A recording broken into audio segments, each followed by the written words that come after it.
More Oscars, speaking of Oscars, will be going to the Babes this year. Now, will this 9-year-old set a record at Sunday's award show? Let's take a look. The whole universe depends on everything fitting together just right.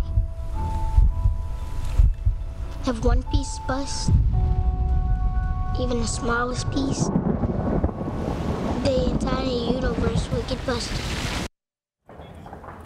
And Rachel Dodes, our Wall Street Journal entertainment reporter, she is here with a look at that actress's odds of taking the Best Actress statue. Now, Rachel, the star of the film Beasts of the Southern Wild, she's 9 now, was only 6, right? When she filmed this? 5 when she auditioned. Oh my gosh, like I can't even remember 5. I mean, 5, and she's up against Jennifer Lawrence of Silver Linings Playbook with some pretty steep odds. Tell us about this young actress. Who is she? Yeah, well, first of all, she's also up against Emmanuelle Riva, who happens to be the oldest person ever nominated, and she's the youngest, which makes it a very interesting race. But yeah, Jennifer Lawrence is the odds-on favorite, 4-7, and Quvenzhane Wallis. I mean, this is a situation where it truly is an honor just to be nominated. Her odds are like 66-1 according to Ladbrokes. So, I mean, in this category, I think the award tends to go to older actresses. If she were to win, it would set a record, correct? And who is the record holder right now? If she were to win,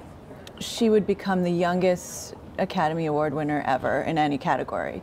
The youngest person now is Tatum O'Neal, who won at the age of 10 for Paper Moon. Great movie. Yeah, 1973. So, yeah, so she would beat that record. Now, how have the Oscars and the Academy treated these young stars through the years, right? It's kind of ebbed and flowed, taking them seriously, kind of putting them into like their own little category. How has that worked, Rachel? Yeah, I think it has ebbed and flowed. In the late 1930s, they decided to create like a special juvenile award for young nominees, and this was after Shirley Temple appeared in no fewer than 7 movies in 1934. In a single year, 7 movies. So she got a special award, and then they created this juvenile award, which is half the size of a big Oscar trophy, and they would award it sporadically to child stars, and that ended in the 60s, in the mid-60s. You see some of these films, and I was just blown away watching Beasts of the Southern Wild about how you get a performance like this out of someone so young, you know, because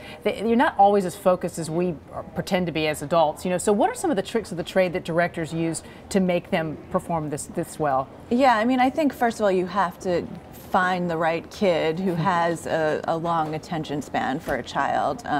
Having the parents on set, I think, helps a lot. And Peter Bogdanovich, who I spoke to for the story, he directed Tatum O'Neal in Paper Moon. He said the best advice he could offer to any director is just treat him like an adult, because if you treat him like an adult, you will get an adult performance, and if you treat him like a kid, they will act like a kid. So he would kneel down when talking to Tatum. He would always he didn't want to be above her. Sometimes he would bribe her. I was going to say, what about bribery? That always works with kids, yeah, sometimes he would say, listen, get this right, I'll give you $50. Works for me. I'm available. Me too. In the case of Quvenzhane, I think to get her to cry in this one key scene, Ben Zeitlin would tell her very sad stories about her family, which may seem yeah, but it worked. It worked. If she gets that Oscar, she'll forgive him. It will all have been worth it.